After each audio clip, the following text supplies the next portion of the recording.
em uma noite tranquila, sob o suave olhar da lua, que pende radiante no cu estrelado, convido Vok a se acomodar em seu espal acolhedor, a soltar as tenses do dia e deixar sua mente fluir suavemente, pois juntos iremos explorar as profundezas do crescimento espiritual através da párbola do semeador e as sementes da F. Neste documentário, o murmurinho sereno da brisa noturna e o sussurrar das folhas criam uma sinfonia de calma que envolve nossos sentidos, preparando o terreno para uma reflexão profunda sobre como as sementes de F só, lunadas em nossos corais, esperando germinar e florescer em meio às circunstâncias da vida.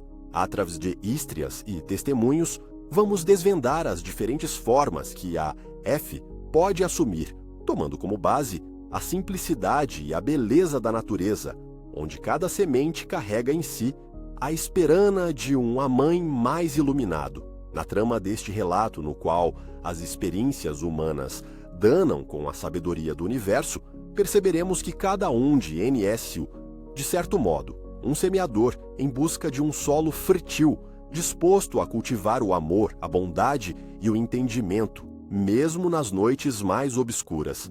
Assim, cada estria traz tona no apenas o desafio e a luta pela realização dessa F, mas também o encontro com a alegria que surge medida que as pequenas sementes se transformam em grandes rivores, oferecendo sombra e abrigo.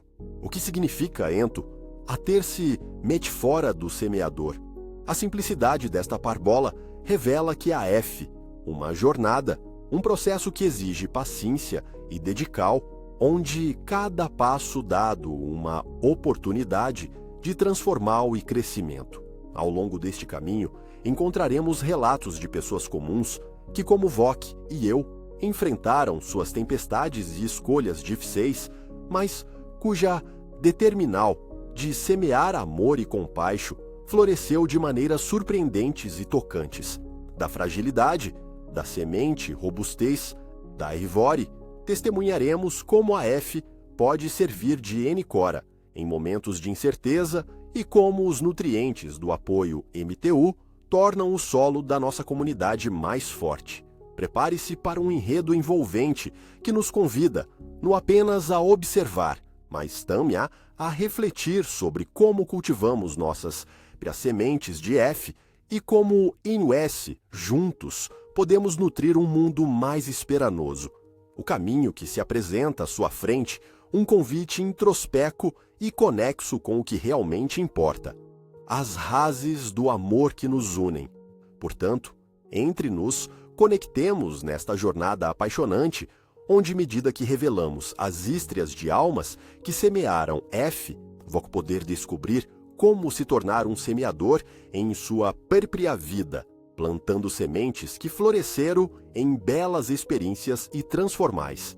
E assim, receba esta experiência, que prenuncia uma reflexo serena, onde cada semente traz consigo a promessa de um novo amanhecer. Em uma noite nebulosa, na Jerusalém antiga, enquanto o cheiro de pão fresco fora do forno misturava-se com a névoa da insônia coletiva, um semeador de reputação duvidosa saiu para seu trabalho solene de espalhar sementes. Porém, isso ninguém conta nos livros de história. Afinal, há muito mais nos campos noturnos do que apenas semear. Imagine um homem de aparência digna, mas que sempre vestia de maneira exageradamente formal. Chapéu de palha muito elegante, uma túnica vestida como um terno de gala e que insistia em fazer mesuras a cada pedra que encontrava pelo caminho. O som dos grilos quase aplaudia a sua performance.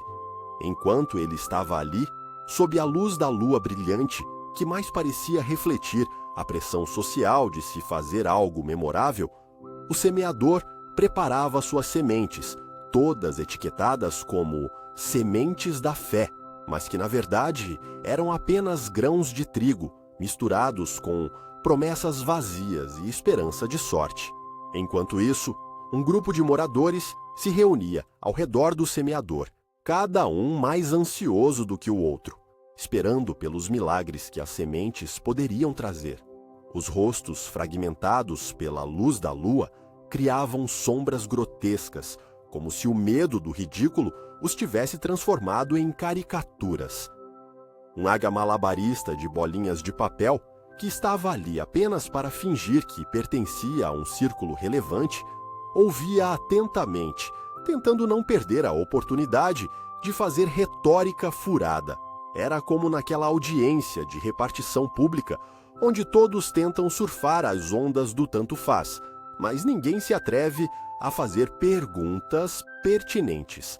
Um abacateiro próximo começou a fazer piadas sobre as sementes, sussurrando que ele já tinha plantado benzeno e colhido abacates maiores que suas habilidades sociais. O semeador, ofendido, ofereceu suas sementes ao abacateiro, para que pudesse, quem sabe, experimentar a verdadeira iluminação espiritual. Mas ao invés de iluminação, o que surgiu foi a tensão, uma receita digna de um neoplatô travestido na estética do Instagram, tudo para parecer bonito na noite, mas vazio por dentro. Eis então que nosso semeador, com sua indumentária digna de festival medieval, decidiu que fazer uma dança tradicional antes de semear seria uma boa ideia. Os moradores, entre risadinhas e a expectativa aguda de quem vai se decepcionar, viram o espetáculo burlesco. Movimentos de quadris e rebolados misturados com menções sussurradas de promessas que mais se assemelhavam a ofertas de um coach motivacional. Então, ele fez a mágica, arremessando as sementes que, ao invés de germinarem em esperanças, caíram ao chão e se perderam na lama. Acredito que ninguém esperava que as sementes apenas fossem rir da situação. Mas o que já esperar da história? Talvez virem ensopado. Ao final, o tal semeador pareceu entender que sema-se ainda mais o que se coleta do chão. Promessas não cumpridas e risadas abafadas. Moral da história? Pode-se semear, mas não garanto que vá colher algo além de um bocado de lama e risos nervosos. Bem, como diz o provérbio adaptado para aquela época, melhor um lema vago na mão do que 2 murros na cara. No meio da densa floresta do Atlântico, há um lugar que é ao mesmo tempo um sonho e uma piada, a terra mística dos sonhos, onde se acredita que as sementes não apenas germinam, mas também discutem os últimos babados do dia. Isso ninguém conta nos livros de história. Antes de serem agricultoras, essas sementes tinham um passado glorioso nas redes sociais da natureza, onde faziam selfies com a luz do sol e autografavam as sombras. Ao chegarmos neste reino maravilhoso, somos recebidos por odes de vespas atrasadas e o aroma forte da terra molhada, coletando as dúvidas de quem passou por aqui. O sol, que tenta ser grandioso, só consegue brilhar no olhar de uma formiga que acha que é estrela. A cena é de um absurdo hilariante, como se estivéssemos numa republiqueta universitária cheia de alunos com dúvidas existenciais. O barulho das palhas dançando ao vento está quase se misturando ao eco das perguntas retóricas. Aqui encontramos o senhor sementeiro, uma figura mística e banal, um homem que se acha o Mussum da botânica, sempre disposto a oferecer conselhos de jardinagem, com uma retórica que faria qualquer coach de Instagram se sentir envergonhado. Ele tem um bordão: se tudo der errado, planta outra vez. Esse homem, que fala 4 línguas, português, francês, espanhol e o dialeto do sofá, vive espalhando sementes como quem dá cobertores de coração às crianças carentes, enquanto se questiona se a vida é um ciclo ou uma piada de mau gosto. O conflito aqui é evidente. As sementes estão em uma roda de oração tentando descobrir quem tem o melhor destino, enquanto o senhor sementeiro, sem qualquer evidência científica, grita que cada semente é um potencial semeador de fé, mas elas só querem saber do último Sósomosfora prospera. O ápice do absurdo acontece quando uma semente, percebendo que suas raízes não estão se aprofundando o suficiente, decide entrar na moda do yoga, enquanto outra semente, que fez doutorado em pesar experiências, propõe uma meditação coletiva sobre a transcendência da fertilização. Sim, em plenas discussões muito profundas, a imagens da Terra, sendo pressionada em volta, causa um silêncio constrangedor, como se estivéssemos em uma fila de banco, onde todos fingem não notar a pressa dos outros. Um dos poderes que essa terra possui é o de transformar problemas cotidianos em poesia, mas ninguém se importa. Afinal, quem precisar de uma solução prática para a vida faz um jeitinho bem brasileiro, e as sementes estão dispostas a fazer tratamento estético, mergulhos na lama, urro. Ao fim, tudo termina em um desequilíbrio perfeito. O senhor sementeiro, certo de que as sementes vão brotar como líderes espirituais, descobre que, na verdade, elas só pretendem abrir um canal no YouTube. Estamos no clímax da confusão, onde, se não fosse trágico, seria hilário. O verdadeiro destino das sementes não faz diferença, pois ali descobrimos a moral fake. Quem não planta pelo menos um muito amigo dadar, não brota um feijão na mesa. No final, a sabedoria é que na vida mais vale um ator coadjuvante do que uma jaca madura em tempos de colheita. Em uma manhã ensolarada, ou seria ensolarada, nas imensas terras do Oriente, onde o sol não se esconde atrás do Wi-Fi, encontramos nosso herói, o semeador. Hermínio, esse nome era só para trazer profundidade ao personagem, mas na verdade ele poderia ser qualquer um, desde que tivesse o dom de fazer duas coisas: espalhar sementes e deixar um rastro de confusão por onde passava. Isso ninguém conta nos livros de história. A história começa com o aroma de chá verde misturado ao cheiro de queijo curado que vem das barracas dos vendedores, e a suave música de um mercado a caminho da autodescoberta. Hermínio traja uma túnica brilhante, digna de uma superprodução da televisão, com seu chapéu de palha que mais parece um papelão esquecido donativo de desfile de moda. Ele está prestes a dar seu grande passo, que por acaso começa como todos os dias, as pessoas discutindo qual o melhor jeito de queimar as malas e rezar para a chuva vir a tempo. O semeador estava numa busca heróica por sementes da verdade, mas no fundo ele só queria saber mesmo onde estava o melhor picolé da cidade. Ele acreditava que seus esforços eram nobres e que espalhar conhecimento era como plantar sementes, mas a única coisa que ele realmente sabia era que a vida é como uma cobra, escorregadia e cheia de veneno. Entre as casas de barro e palha, cuja arquitetura gritava "Vamos fazer isso aqui ficar bonito para o Instagram", seguia seu caminho, até ser interrompido por uma audiência, uma mistura singular de tribunal e show de talentos da Praça de São Paulo.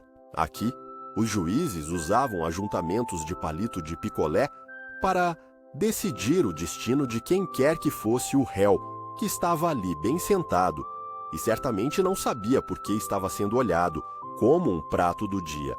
As pessoas disfarçavam o desinteresse de maneira magistral, como se estivessem participando de uma reunião do sindicato, e ninguém quisesse ver o chefe entrar.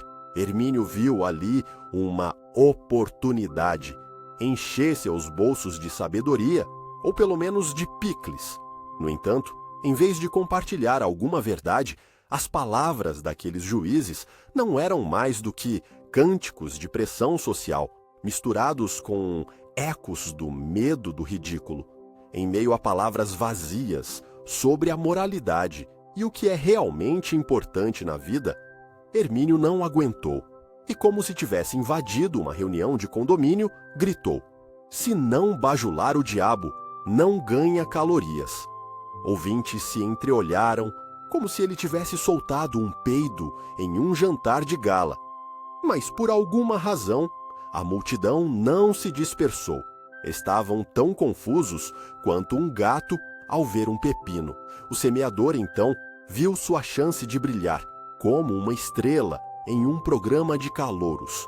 Se plantarmos conhecimento por aqui e regarmos com sinceridade, a verdade vai florescer, disse ele, com uma convicção que mais parecia ter sido puxada de um cartaz da feira local. O clímax de sua jornada chega quando, em uma troca de olhares amorosos com o réu, que já estava prestes a ser declarado culpado de não saber escolher a paleta de cores certa para seu projeto de vida, a verdade mais luminosa da audiência foi revelada. Todos ali queriam mesmo era um pouco de eletricidade no almoço, algo que os mantivesse acordados depois do feijão. Quando se deu conta, Hermínio foi acometido por uma grande epifania, igual àquele momento em que você percebe que ainda tem chocolate na bolsa. E assim, ao invés de proferir mais uma frase de efeito vazia ou realizar uma pirueta sobre moralidade, ele simplesmente decidiu sair do palco, juntar suas sementes da verdade, umas garrafinhas de vinho e celebrar a vida como quem tira a sorte grande no bingo. Como uma recompensa inesperada, ao percorrer o caminho de volta, deixou algumas sementes espalhadas na areia, porque às vezes o que um semeador realmente precisa é um bom lugar para sentar e tomar um açaí. E por fim, quando a poeira assentou, restou a moral. Quem não chapinha a semente não sente o calor do povo. Isso ninguém conta nos livros de história, mas no longínquo ano de 800 a.C., a civilização mesopotâmica estava tão preocupada em dividir terras e palácios que mal podiam perceber que suas estrelas estavam apenas piscando para eles em ironia. O ambiente era uma combinação explosiva de cheiro de cebola assada, barro seco e a inconfundível aroma de ânimo de quem tenta, sem sucesso, descascar um tamarindo. Estávamos em Ur, sob um céu repleto de constelações que formavam figuras angulosas, mas nada tão anguloso quanto os debates que aconteciam entre os habitantes locais. Nesse cenário, encontramos o nosso protagonista, o ergoterapeuta Elu Babilônia, que acreditava que você poderia cultivar a fé da mesma forma que se cultiva um pé de alface, com cabelos desgrenhados e o gesto dramático de quem possui sempre uma ideia à beira do ridículo. Ele se considerava o espírito livre da fé. O tamarindo, nosso objeto central, era a única coisa que o povo parecia respeitar, mas que também não fazia ideia de como utilizar. Caso contrário, bastaria deixar que o suco escorresse para fora deste fruto travesso e as divagações sobre a fé começariam a fluir mais soltas do que nunca. O conflito era tão plantado quanto um pé de feijão na vizinhança. Elu Babilônia propôs um ritual insólito, onde cada cidadão teria que, a todo custo, prestar homenagem a um deus desconhecido em troca de uma colheita abundante em busca da fé. Apenas uma coisa, contudo, os obstáculos não seriam nada menos que a pressão social. Foi introduzido o contágio da fé, um vírus espiritual que causava vapores de crença igual ao que você sente ao entrar em uma loja de departamentos na Black Friday. Aqueles que não participassem eram olhados de esguelha, como quem sai de uma churrasqueira sem ter experimentado a carne. E claro, algum dos participantes decidiu fazer uma oferta inusitada, um velho sarcófago em vez de um pão, convencido de que isso traria mais credibilidade ao ritual. Estava-se criando uma competição acirrada para ver quem era o mais devoto, mas tudo levava à ironia de que a verdadeira colheita era a vaidade, e o que era moldado ali era um espírito superficial, feito com farinha de rosca e um pouco de água. A tensão aumentava à medida que o ritual tomava proporções absurdas, e as pessoas passaram a fazer flexões em nome da fé, como um exército de seguidores do agronegócio que se agachava para ver quem era o mais resistente. Mas, no auge da loucura, um ratinho do tamanho de um gato surgiu do nada e comeu o tamarindo, fazendo com que o público se aquietasse como se houvesse alguma novidade na história das civilizações. Eles não sabem, mas de fato, o pequeno roedor tornou-se a verdadeira estrela da noite, ícone da humildade que todos buscavam. Após a festa marcada pela excentricidade, o espírito coletivo se dissipou como uma nuvem de fumaça quando se assiste a uma fogueira até bem depois da meia-noite. E assim, o que restou foi uma lição de que, enquanto tentamos cultivar a fé como se fôssemos jardineiros, talvez devêssemos lembrar de que algumas coisas florescem apenas na formalidade dos rituais. E aqui fica a moral: quem planta para mostrar, nunca colhe para comer. Em um dia ensolarado, no Brasil do século XIX, quando os trens ainda apitavam mais que as pessoas, encontramos um semeador em meio a seu solo frutífero. Esse não era um semeador qualquer, era um semeador que tinha a chance de se tornar um guru, mas preferia manter o jeitinho brasileiro como seu lema. Afinal, isso ninguém conta nos livros de história. A maioria dos semeadores estava mais preocupada em colher as plantações do que em entender as plantações diretivas de suas próprias vidas. O cenário setentrional, com o cheiro de terra molhada e o som das galinhas cacarejando ao fundo, era um ambiente perfeito para uma dramática e irônica reflexão. A terra, fertilizada com as ideias de fé e superstição, recebia uma chuva intensa de perguntas que o semeador decidiria ignorar com um leve sorriso, aqueles bem ensaiados nas festas de família. A comédia começou quando um morador da cidade se aproximou do semeador vestido como se fosse para uma audiência no tribunal, com um chapéu que mais se assemelhava a um prato de feijão. Ouvindo as dúvidas candentes do morador, que exigia respostas convincentes sobre a tal semente chamada fé, o semeador apenas balançou a cabeça, como se tivesse escutado a receita de um bolo queimado, sem vontade de discordar ou dar satisfação. O morador, percebendo que sua argumentação estava tão confusa quanto uma reunião de condomínio, insistiu que a fé deveria impulsioná-lo e não deveria ser apenas algo que se diz enquanto espera um ônibus. E assim surgiu o conflito. Se acreditar na semente da fé já era difícil, imagina cultivá-la em um solo onde cada passarinho que pousava parecia ter a obrigação de fazer uma pregação de 40 minutos.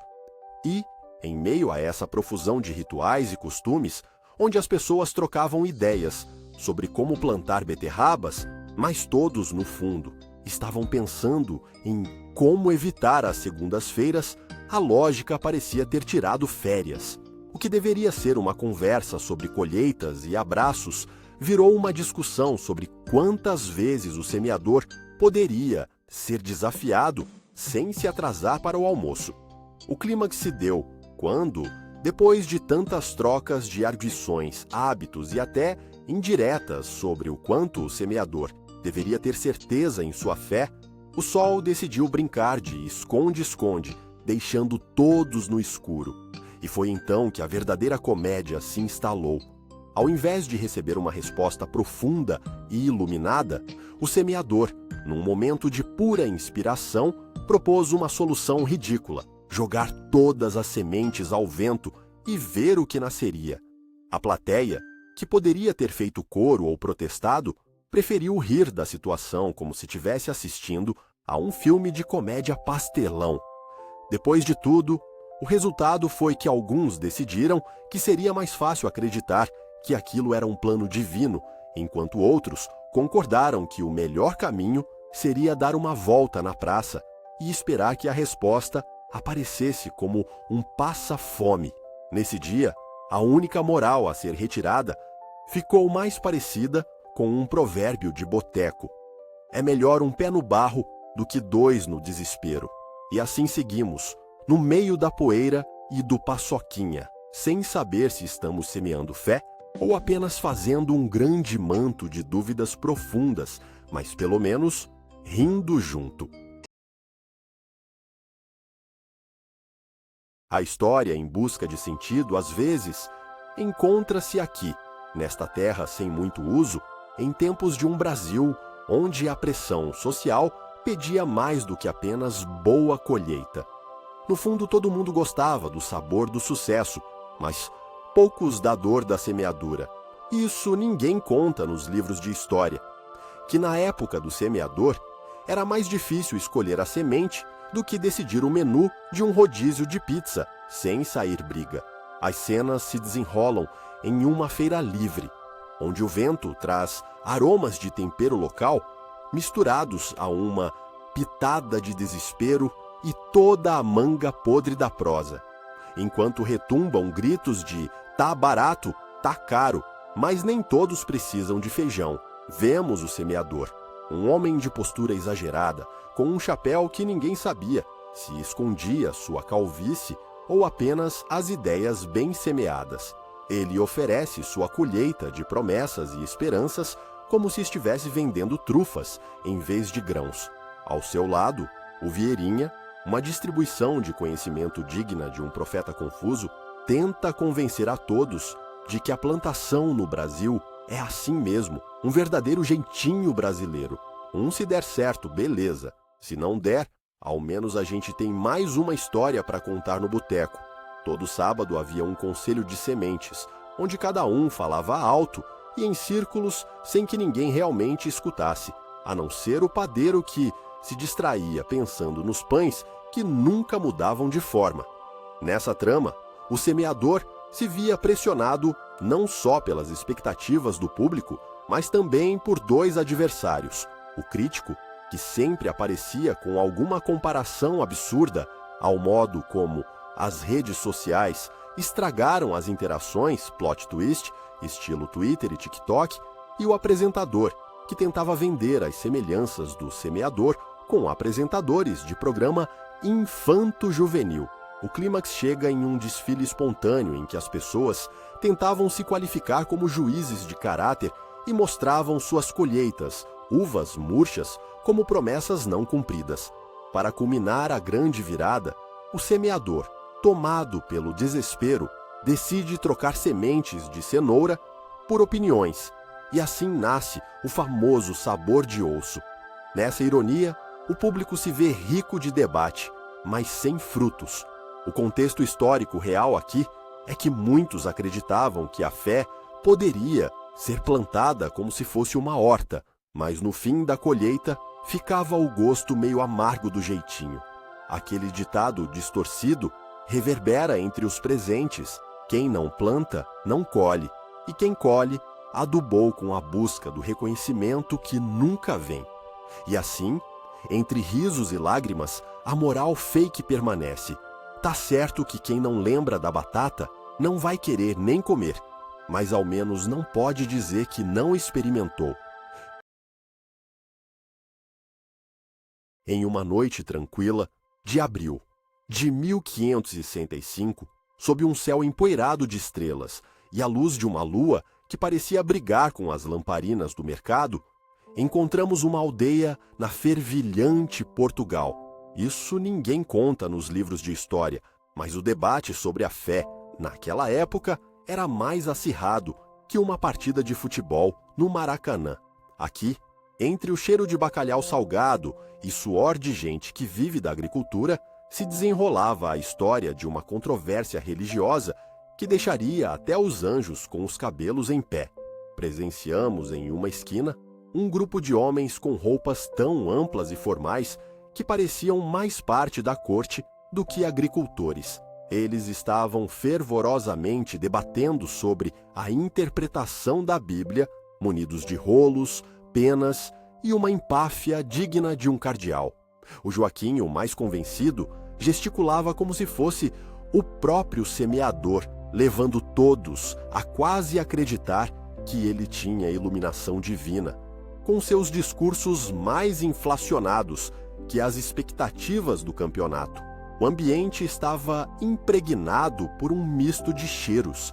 Além do mencionado bacalhau, um pouco de vinho que alguém derramara acidentalmente quando decidiu interromper a fala do Joaquim com licença, essa teoria é mais furada que balde na casa de marinheiro. Sonhos, trejeitos de nervosismo e até os grilos se calaram para não interromper a eloquência do orador. O típico jeitinho brasileiro se fazia presente ali na aldeia.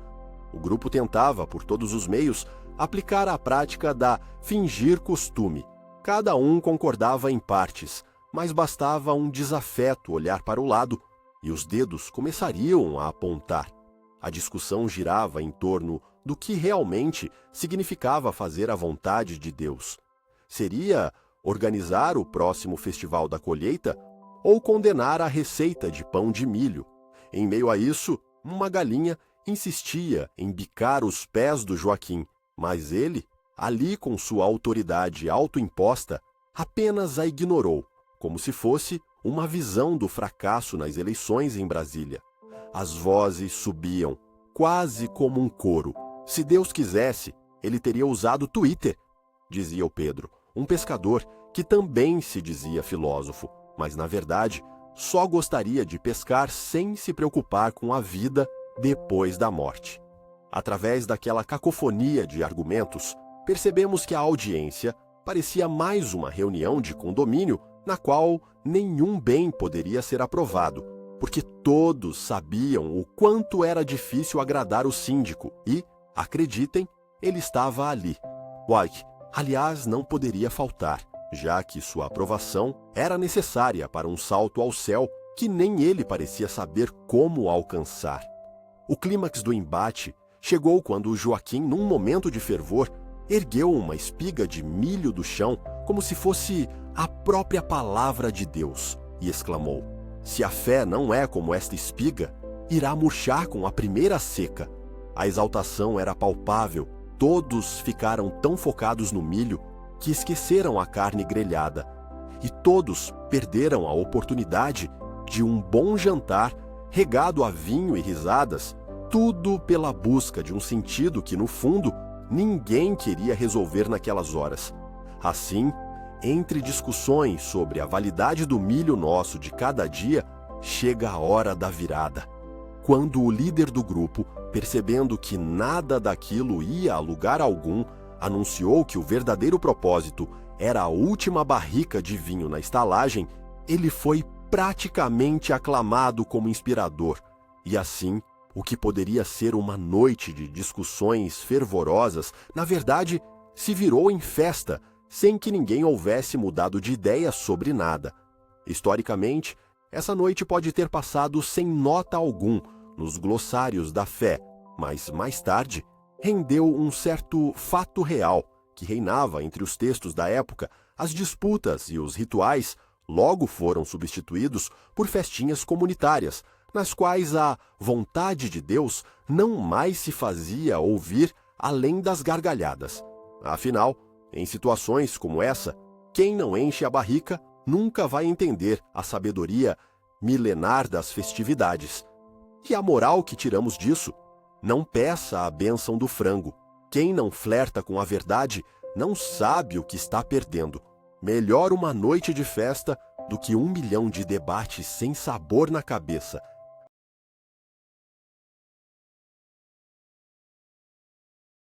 Isso ninguém conta nos livros de história. Na antiga cidade de Jerusalém, enquanto o povo sonhava com o exato momento em que a terra prometida desabrocharia em um desafio de burburinho e religião, um tipo peculiar de semeador tentava não apenas lançar sementes, mas também semear a discórdia com estilo. Os aromas de especiarias misturavam-se ao cheiro do suor, e a sonoridade dos gritos de hoje não. Hoje não contrastava com a suavidade do canto dos gansos, que pareciam ter sido convocados para um batalhão de aversões religiosas. Os personagens dessa triste comédia eram exagerados, desde um rabino que fazia monólogos sobre a lei enquanto os pombos faziam cocô em sua cabeça, até o fariseu que achava que começar frases com eu o tornava mais adorável aos olhos de Deus. Tudo isso envolto em um cenário iluminado, escrevendo as sombras fugidias do que restava de dignidade. Mas era uma comida que sorria com orgulho, uma tâmara recheada que sentia não se enquadrar no cardápio, toda polida e cheia de esperanças. Os rituais eram algo entre a cerimônia tribal e um bingo na casa da avó, onde, a cada olhadela perdida, a pressão social gritava: finge que é normal. Uma balança disputada de ideias e crenças ruminava o cenário, e a tensão aumentava quando um rabino, decidido a proclamar a boa nova, se via entre a cruz e a caldeireta, deixando todos confusos sobre se deveriam sair dali ou continuar com um enredo descompassado. Um grupo de fervorosos se aglomerava ao redor. Tudo os levou a crer que estavam a um pulo de um breakthrough espiritual embutido em hipnose coletiva. Então, como, em um tweet estourado, o que poderia resultar em revelações profundas transformou-se em uma sorte de desespero. A entrega da última palavra do rabino ficou perdida em um alvoroço de aplausos, fungadas e a invisível pressão que toda cidade pequena impõe ao sonhar mais alto. Diante do momento ímpar, onde todos esperavam um milagre, a grande virada foi uma simples tâmara que escapuliu da boca do fariseu, um projeto arquétipo de sonho frustrado, pois ao invés de discernir a transcendência, o que se viu foi um esmirrado status quo se alimentando de ironias. E as tâmara dançaram como folhas ao vento, revelando que muitas vezes o impossível nada mais é do que uma questão de perspectiva. Naquele tempo, as promessas de bem-aventurança, todo mundo sabia que não vinham sem uma dose de favoritismo. Na entrega de soluções e com um fôlego demarcado na história, pode-se concluir que quem planta o queridinho da vez só terá seus frutos, se for sempre um dos preferidos. Portanto, por favor, relembremos o sábio ditado: quem ama a tâmara não se importa com a pele dura. Isso ninguém conta nos livros de história, mas no coração do Brasil colonial, entre pitadas de feijão tropeiro e cheirinho de café ardendo, havia um curioso costume, a crença de que verdades profundas brotavam das sombras como tardes empoeiradas. É 1723 e estamos exatamente em uma taverna do interior, onde a luz é tão pouca que parece ter feito um acordo com a escuridão. Ali o ar é uma mistura de suor e promessas não cumpridas, e o som de risadas nervosas reverbera como um tambor na cabeça de quem exagerou na cachaça. O protagonista deste conto é o virtuoso e bem-humorado Bartolomeu, um religioso local que abomina o desconforto, mas adora um bom papo. Ele se veste como se estivesse a caminho do altar, com um excesso de rendas que mais parece ter sido elaborado pela avó em crise com as agulhas do destino. É impossível não notar o seu colar com pingentes em forma de pão, símbolo de fé que só ele parece entender. Ao seu lado, um grupo de camponeses discute ferrenhamente sobre o que é mais sacrifício, lavar a roupa ou fazer a comida. Bartolomeu escuta e pondera, como um coach desiludido, que sua mensagem precisa ser ouvida. As semelhanças da vida e do feijão são incontáveis, meus caros. Ambos precisam de tempo, água e, claro, um jeitinho. O ambiente é um microcosmo da sociedade, onde todos têm suas verdades absurdas, como quem tem um dogma.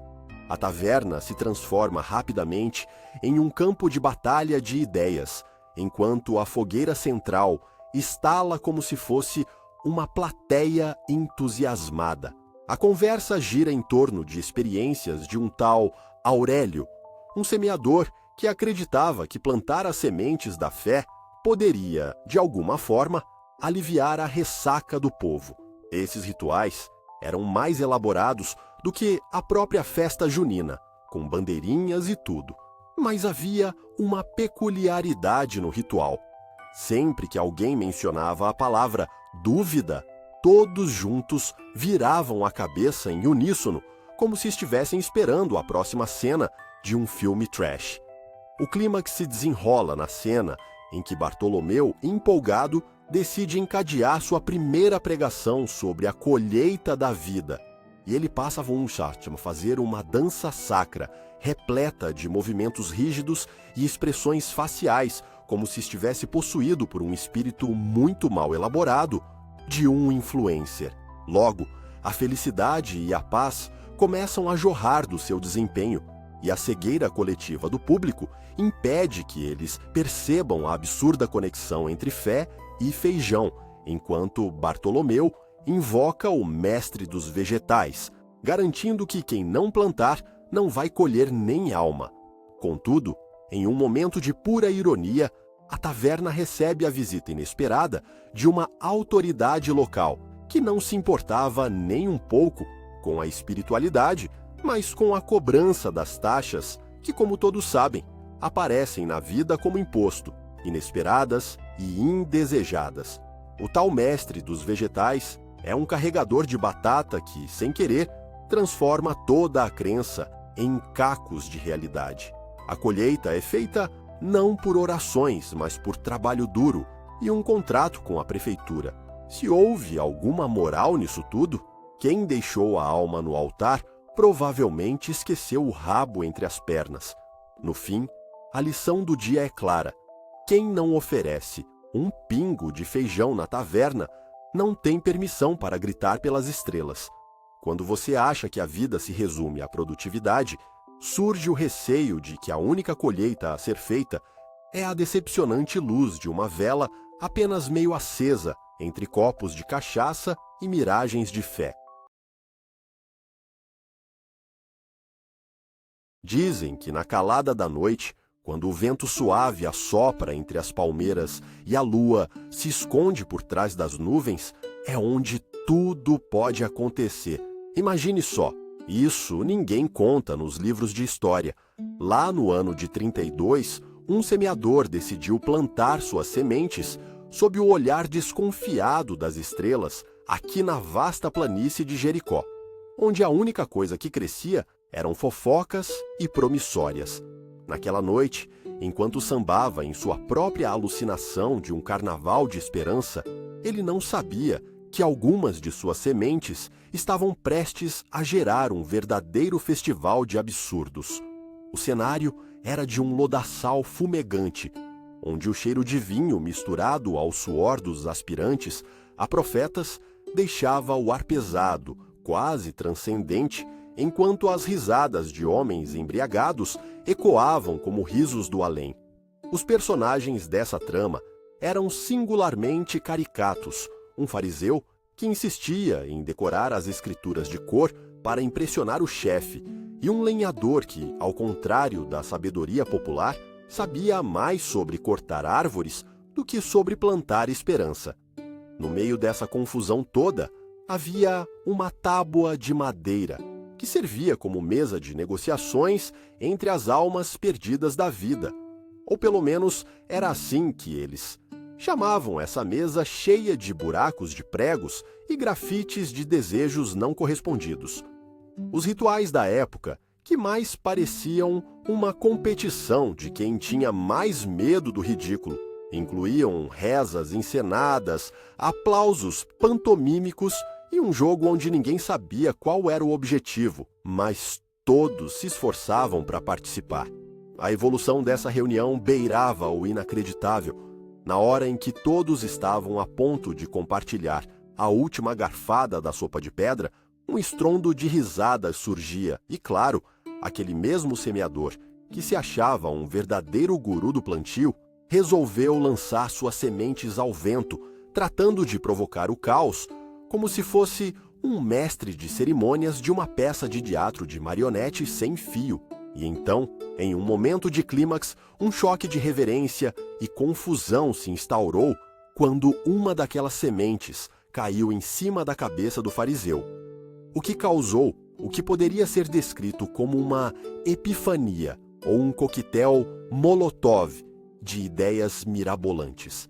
Ao invés de se prostrar diante do inesperado, o fariseu, surpreso por ter encontrado uma nova maquiagem de raiz, soltou um grito que poderia fazer uma mãe corar, e tudo o que se seguiu foi um ensaio de risos e conversa afiada que deixou todos sem entender se deviam rir ou chorar. E justo no auge da confusão, o lenhador decidiu, em seu papel de herói improvável, puxar a última cachaça do bolso e brindar a sabedoria que vinha do erro, algo que muitos de nós já conhecemos dentro da sala de espera da vida, quando tentamos descobrir qual é a senha da felicidade. No fim, entre o aperto de mãos que não levaram a nada e olhares envergonhados, eles aprenderam que a jornada de semear não é necessariamente sobre colher, mas sobre dar risadas em momentos inesperados. E assim, semeando e colhendo, chegaram à mesma conclusão de que quem não se arrisca não tira a poeira do passado do caminho. Já imaginou se a vida fosse como um plantio?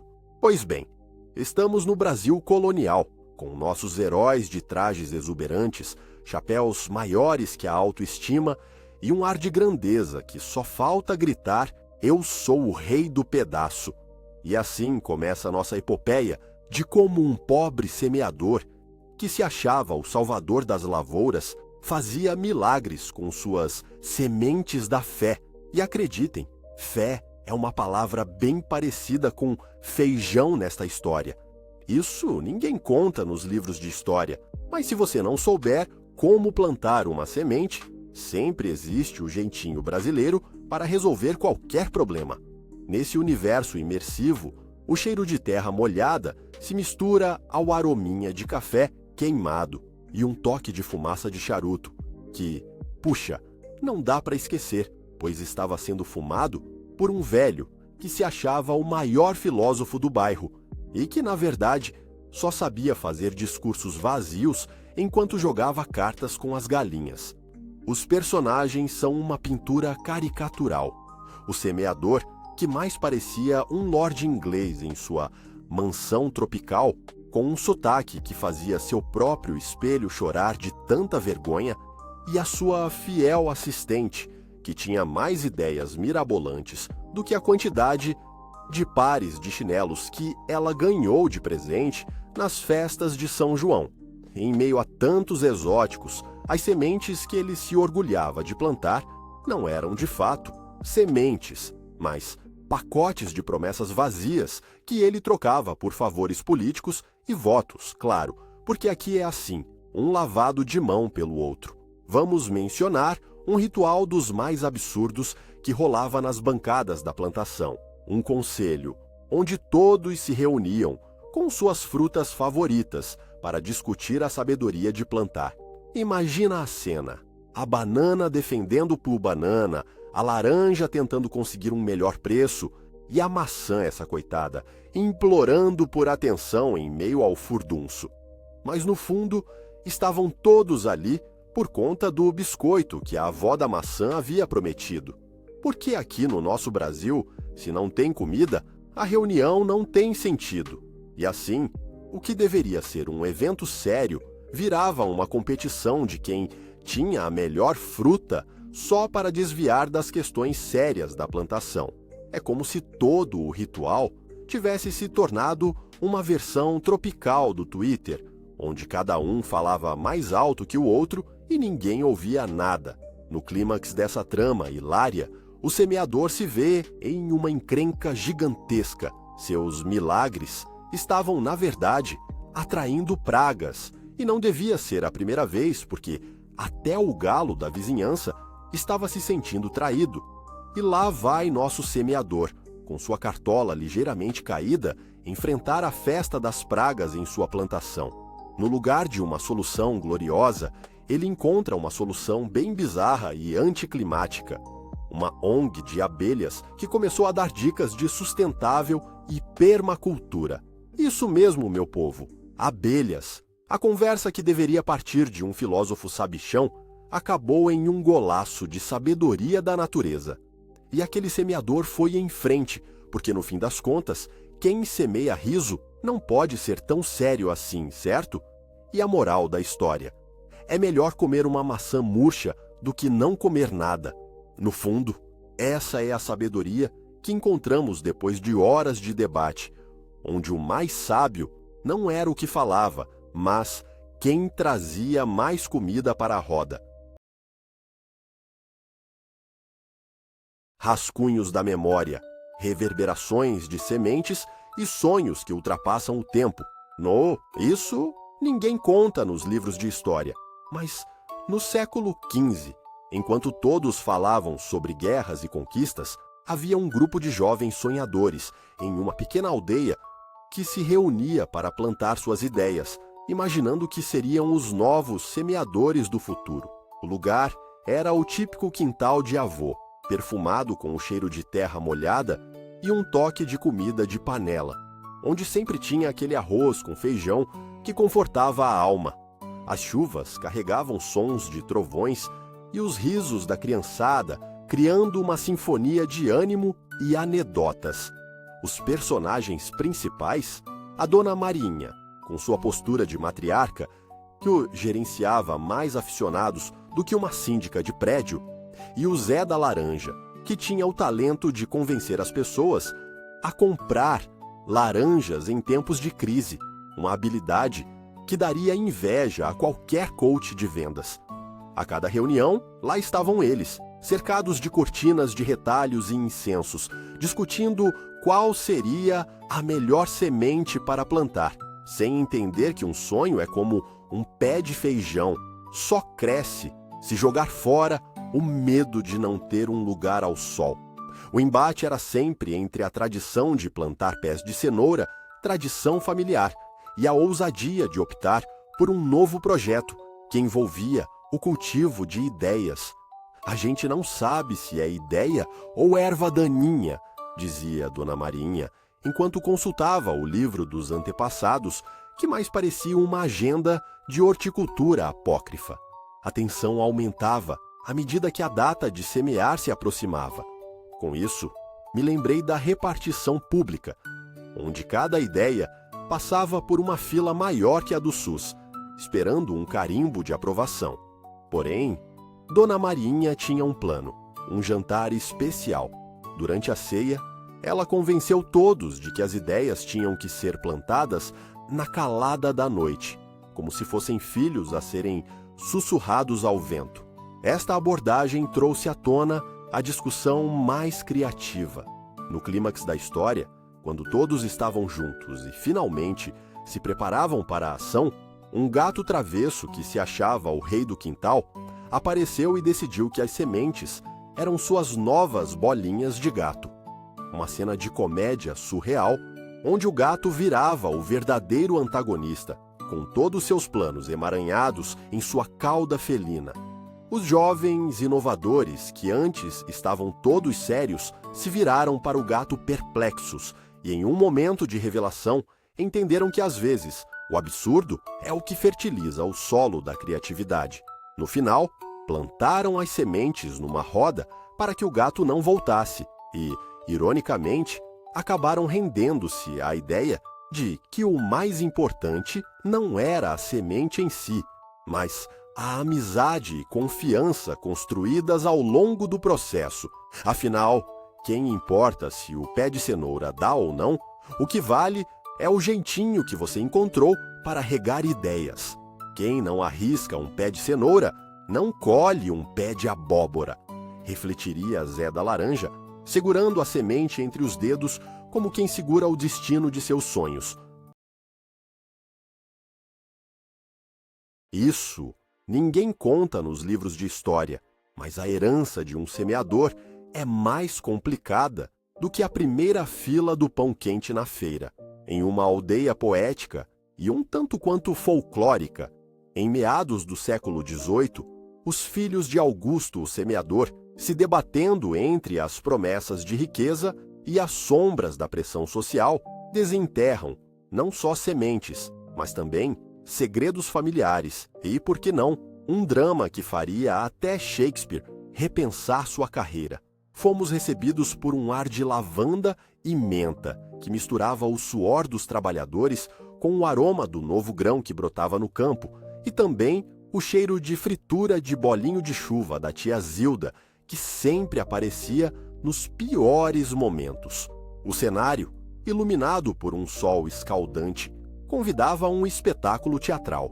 Os filhos, Vicente e Fiorella, debatiam em meio a pilhas de documentos antigos e um caderno de promissórias que pareciam mais confusas que um contrato de prestação de serviço na Caixa Econômica.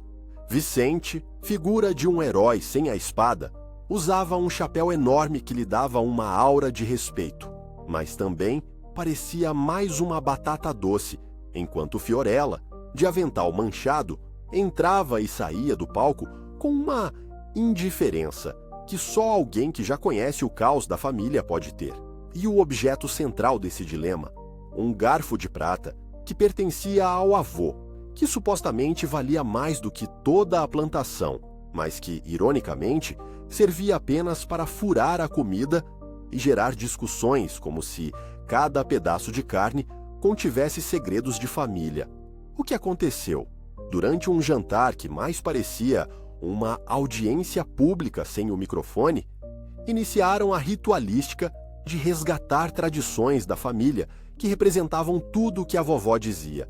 O feijão é a riqueza do povo, e assim, cada colher era um lembrete da herança que se transformava em dívida. Mas, com um patriarca que não sabia distinguir entre um talher e uma abracadabra, e a certeza de que o dinheiro só faz amizade com quem não dá bola para ele, a pressão social pingava como um café derramado na mesa. A tensão escalou ao ponto em que a tia Zilda decidiu servir sua famosa sobremesa, pudim de leite condensado que tinha o poder de unir até os mais brigados. E, de repente, o que começou como uma contenda sobre a herança dos semeadores se transformou em uma discussão acirrada sobre quem tinha direito ao último pedaço de pudim. Como um coach motivacional sem seguidores, Vicente gritou: "Se formos unidos, a herança será doce." Mas Fiorella, com um olhar de quem já foi desprezada pela vida, disparou: "Doce é a ilusão." Num instante, a luz do sol passou para o crepúsculo, criando um efeito cinematográfico de accountability da família que transformava o drama em algo mornamente cômico. E o giroscópio da razão girou, e a herança se esvaiu no último pedaço de pudim, quando todo mundo percebeu que a única coisa que na verdade herdaram foi o jeito de fazer receita e mais um zap para resolver problemas dos outros nos grupos de família.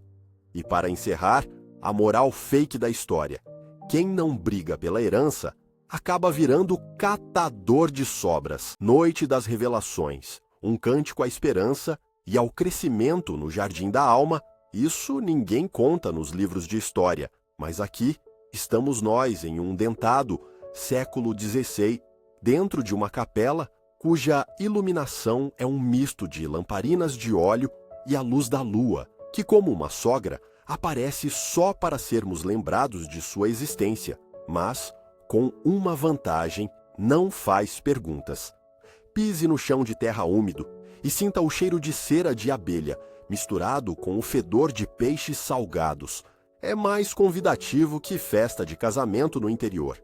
Nosso protagonista, o Padre Ignácio, é um homem de bigode tão robusto que poderia servir de abrigo para pássaros em inverno.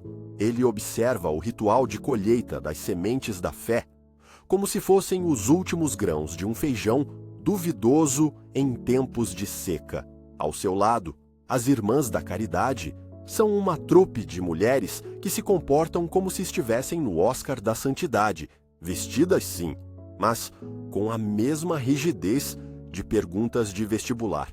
A única coisa que parece menos espontânea do que elas é a fila no banco de uma repartição pública. Uma bandeja repleta de coxinhas de frango se destaca no altar, um símbolo claro de que a solução para os problemas da humanidade pode muito bem ser uma massa frita e dourada. O conflito? Ah, claro, não poderia faltar.